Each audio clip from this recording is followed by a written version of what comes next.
Hello, and welcome to today's edition of ASEC Conversations. Today, our special guest is ESPN's Pedro Gomez. At this time, I'll turn it over to our host, Ashley Hammett. Ashley? What was your life like in Miami as a son of Cuban immigrants? Well, it wasn't that different probably than a lot of people who grew up in whatever city. And the reason being that all of the people I grew up with were in the same situation. Miami is such a heavily, especially back then, was influenced so much by Cuban refugees and Cuban immigrants who lived in the city. So all of our next door neighbors, everybody I went to school with, or at least most of the people I went to school with, we were all from the same scenario, so to speak. So in that case, we shared so much in common. Our parents had all fled Cuba to live here in freedom in the United States, and we were either born there and came as young children, or like myself, I was born just 3 weeks after my parents arrived. But it was a fun upbringing, mostly because we all shared very common stories. And did you play sports as a teenager? Absolutely. We didn't have video games growing up at my age.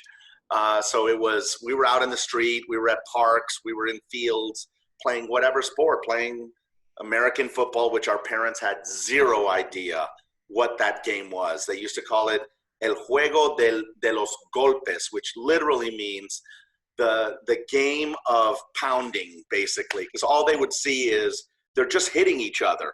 They're just hitting each other. That's all they're doing. That's not a sport in Cuba, so they had no idea. But yeah, we basketball, whatever it was. You have participated as a broadcaster in more than 25 World Series and 22 All-Star games. While studying journalism at the Miami University, did you ever imagine such a thing was possible? Absolutely not. I never, ever dreamed anything like this. Before I got to the University of Miami, I had gone 2 years to a junior college, Miami-Dade South in Miami. And I had a wonderful journalism teacher. I took J101 class just as an elective. You have to take electives. And I had this incredible teacher. His name was Peter Townsend, no relation to the Who guitarist, and who you don't even know. I know that, Ashley. You're too young to know. And he really opened my eyes. I remember at one point he said, "Look, I know you love sports. If you follow down this path, your career will outlast anybody who is starting right now in professional sports." And sure enough, that was that was close to 40 years ago. So yeah, my career has outlasted everybody who started at the same time. You have received numerous awards for your sports writing, including first place in the Associated Press Managing Editors Association for Discovering the Home I Never Knew. What was your piece about? Well, that was 1999. The Baltimore Orioles went to play the Cuban national team in Havana. And it was the first time a professional American team went to play in Cuba since Castro took over the country back in the early 60s, late 50s, early 60s. So I got to go back. I sold my editor at the Arizona Republic, which is when I worked at the newspaper here in town at the time, on going back for a full week and being able to not only cover the historic 2 games that the Orioles were going to play, but also going to the neighborhood where my father grew up, where he and my mother lived, and things like that. So it was an incredibly emotional story for me personally. I remember sitting in the hotel when I first got to Havana. I was the first member of my family ever to go back to Cuba. I'm actually still the only member ever to go back to Cuba since my parents left. Oh, wow. And the grandparents subsequently left in 1966. So I was the very first one to go back. Like I said, the only one, I should say. And I felt this tug of emotion from the moment I got there, because it was basically like the title was, The Home I Never Knew. Because my mother was 8 months pregnant with me when they left. She had a falsified doctor's note saying she was only 6 months pregnant, because like today, the airlines, they left on the Freedom flights on Eastern Airlines back then. And like today, the airlines will not let a pregnant woman who's 8 months pregnant fly. They just will not take that risk that you could go into labor. So therefore, because of the paperwork involved and the visas and passports and all of those things, they just rolled the dice. and they got a friend to sign a document saying she was only 6 months pregnant. This woman is due in November. They got here on August 1st, and I was born on August 20th. So there was just so much emotion involved with that trip, and that's what the story was about.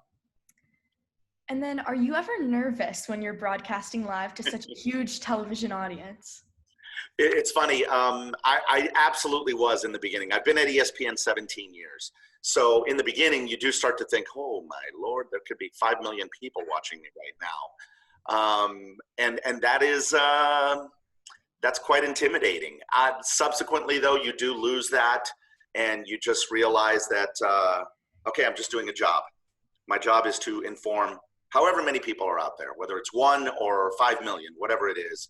But it's difficult to get over that obstacle at first because it is like it's quite intimidating. But you do realize you do have to become a professional, and you do have to say, okay, I'm here to do a job. The Houston Astros and the Boston Red Sox each had significant scandals involving sign stealing during the past 3 seasons. As a lifelong baseball fan, what are your thoughts on these scandals? It's not good. Look, I love the purity of the game. I recognize fully that bending the rules has always been a part of baseball. If there's a runner at second base, he's going to peek into the catcher to try to get where the pitch is going or what pitch is coming, things like that. Those, while they are cheating, so to speak, they're not egregious to me. That's kind of like you're taking advantage of maybe a catcher setting up too early where he wants a pitch, or of easily letting you see what pitch is coming. When you go to the degree that the Astros and Red Sox did of using video and banging on trash cans or whistling or whatever attempts they did, that to me crosses a certain line, and I was pretty disgusted with it.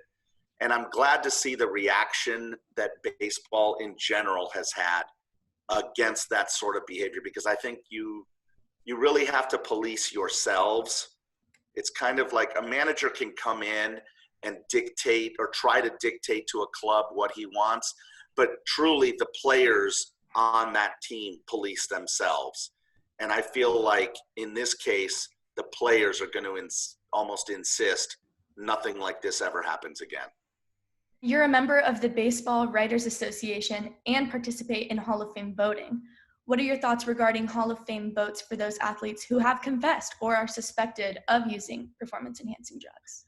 Well, I've been on the record as saying I refuse to vote for anybody who has either been implicated directly or I strongly suspect has used. And I know that that's a slippery slope for some people. Like, well, how do you know? Okay, I don't personally know. I haven't seen them inject or take anything. However, I speak to many people in the game. So I'd like to get former teammates of those players that are on the ballot that I suspect used, former managers, coaches, people in the game whose opinion I value. And if the consensus is absolutely that player used, I don't vote for them. And I have never voted for anyone who I suspect has used. Now, you do have players like Rafael Palmeiro, who was busted, Manny Ramirez, who was twice suspended, Barry Bonds, who in an affidavit confirmed that he did use and then said, I didn't know what it was. Mark McGuire, who admitted to using. These are all people that have been on the ballot. I have never voted for any of them. And there's other players that have been on the ballot who are in Cooperstown now, who I strongly suspect used, but I did not vote for them. And could you please give us an idea of how all those years as a beat writer and columnist for the Arizona Republic led to your discovery by ESPN for such a prestigious position? It was an interesting way to get there. Again, I wish I had a sexier story. It was back in 2003, and my phone rang, and that was when caller ID had just started out, and all of a sudden I look and my phone says ESPN. I'm thinking, well, who's calling me from ESPN? And it was the bureau chief who said, hey, your name came up in a meeting, and we're curious if you'd be interested in applying for a job as a reporter here at ESPN. Now, this was really before, this was 2003. Newspapers were still a very thriving and strong part of the media. And my thought process was, you know what, I'll go up and interview, because why not? Why not at least listen to what they have to say? I think you should always at least listen. I was not really leaning in that direction, but after I went up there, I talked to my wife and I said, you know, this could be fun. And look, it's a 2-year deal they're offering me. And if I completely fall on my face after 2 years, I feel confident enough with my resume in print that I'd be able to jump back into print. So I decided to take the opportunity and take the chance. And again, I wish I had a sexier story of how I got there. I literally answered the phone. I went up for an interview and I got offered the job. I will say this though, my name came up because a former editor of mine at the San Jose Mercury News was working at ESPN, and they were discussing the need for a bilingual reporter. And he said, you know what, I used to have a high school reporter in San Jose who eventually became our A's beat writer. He's bilingual, he's very strong, maybe we should give him a chance. And that's why you never ever burn bridges, because you never know who might be in your court down the road. So I strongly urge anyone not to burn bridges and to always maintain a good and professional, healthy relationship with everyone you work with, because you never know who might be calling your name down the road. You were covering the famous Steve Bartman interference play in the 2003 playoff series. Please tell us your recollections of that infamous play. Oh, my Lord. I was at Wrigley Field. It was Game 6 of the National League Championship Series between the Marlins and the Cubs. The Cubs were on the verge of going to the World Series for the first time since 1945. So the city of Chicago was just bursting at the seams, and the Cubs looked like they had it in hand. It was the 8th inning. And all of a sudden, the Marlins started to get a little bit of a rally going. At this point, because ESPN, we're one of the first ones on the field for post-game interviews, a major league official had grabbed myself, a producer, and our cameraman, and we were now situated right behind the Cubs dugout in the 8th inning. And all of a sudden, the inning starts to spiral out of control for the Cubs. The play happened with Steve Bartman, and the MLB official grabs us and says, okay, we got to go to the other side. And we're going through the Wrigley Field, just through the concession area, because Wrigley Field is opened in 1914. They don't have the underground tunnels that the new stadiums have. So we're just going right through the stadium to the other side, to the Marlins side. And we end up being behind the Marlins dugout. They win the game. It was bizarre. But while we were walking over toward the Marlins side, I looked up at one of the ramps, and on the ramps there was 4 Chicago police officers, and they were escorting one person who had a jacket over his head, so he could not see where he was going, and that was Steve Bartman. Wow. You also followed Barry Bonds for 3 seasons for ESPN as he chased Hank Aaron's lifetime home run record.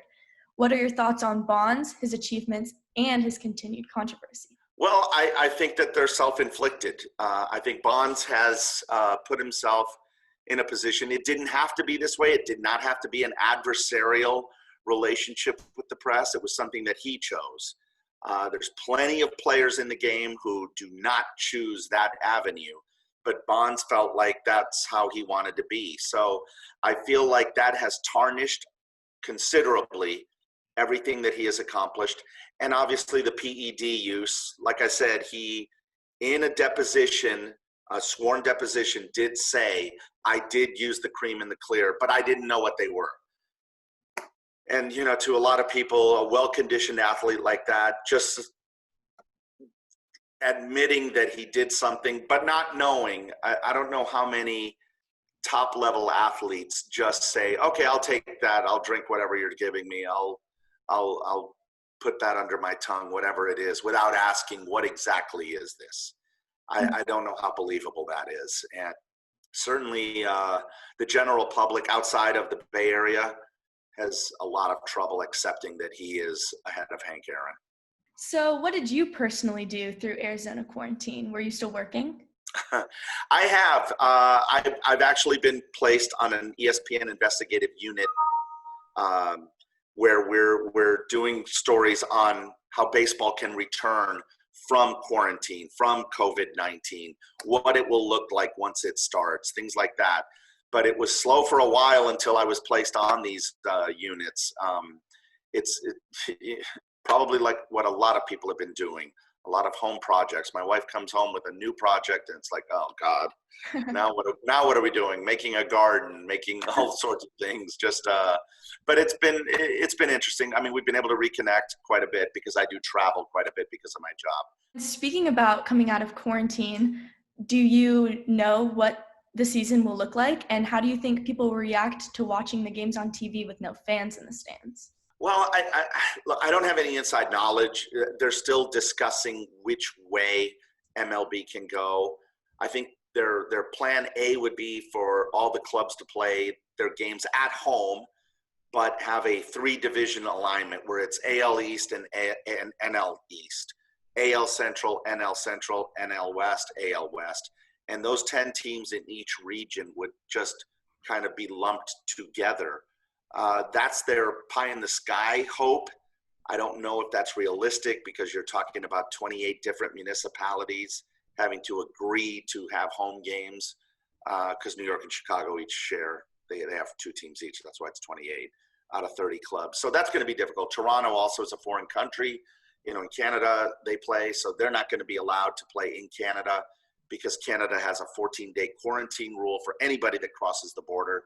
Can't wait 2 weeks to play a game if you're playing the Blue Jays, so they would have to come down. It's going to be interesting. I think fans are hungry and thirsty for games, so I think that it will be accepted. But it's funny because you watch these old games on TV that they're showing now, these classic games, and you just sense the adrenaline rush that the players get from the crowd, and that's going to be completely absent. So your son Rio was a pitcher for the University of Arizona and then drafted by the Red Sox organization. What is it like for you being a parent of a player versus a reporter? It's nerve-wracking beyond belief, and I've never had more of an appreciation for what a pitcher goes through than once he started pitching Pac-12 ball down at U of A and then subsequently getting drafted by the Red Sox. It's a source of pride beyond belief, especially because I am primarily a baseball reporter. And to have a son who has become a professional baseball player is mind-boggling, to say the least. But I can honestly say that it is nerve-wracking beyond belief, either being at the stadium to watch him or watching him on TV, which a lot of the minor league games are on television. I've been able to watch him. I'm a pacer, so I get up off the couch and I just start pacing as he's on the mound. If there's any bit of trouble, I'm about to lose, my mind watching him, not do as well. Thankfully, he has mostly been successful. He's had a very, very good minor league career so far and has continued to move up. And that's the reality. In minor league ball, you're either moving up or they're shipping you out and releasing you. So far it's been good. And this year's been difficult because he was slotted to probably be at AA. And once you're at AA, there's a realistic chance you have a chance. Finally, speaking on Cuba again, you covered Major League Baseball's return to Cuba for ESPN in 2016, and you were also able to return the ashes of your father and brother to their homeland. What did that mean to you and your family? I talk about emotion. I don't think I've ever gone through more of an emotional roller coaster than being able to do that for them. And they were both ill at the end of their lives. My brother was 2 years younger than I, and unfortunately had liver cancer. But he was cognizant and coherent, and he asked me, can you please take my ashes back to Cuba? And this was 2005. And I sat there and I said, absolutely. I can't promise you when, but I will absolutely do it. And I did for my father the same thing 2 years earlier. And it took me until 2016. And I remember doing an interview with Scott Van Pelt that night afterward, and I was bawling on TV. I was crying. I was, an emotional wreck. And I just remember, and Scott was like, and I kept telling him, I'm not crying because I'm upset or sad. I'm actually very happy that I was able to accomplish this. And I remember Scott saying, are you kidding? I absolutely understand, and I'm losing it right now just thinking about that emotion. Well, that's all the time we have for today. Thank you so much for joining us. Thank you, Pedro, for your time. We certainly appreciate it. And for all of you who tuned in to ASEC Conversations, thank you for joining us. We'll see you next time.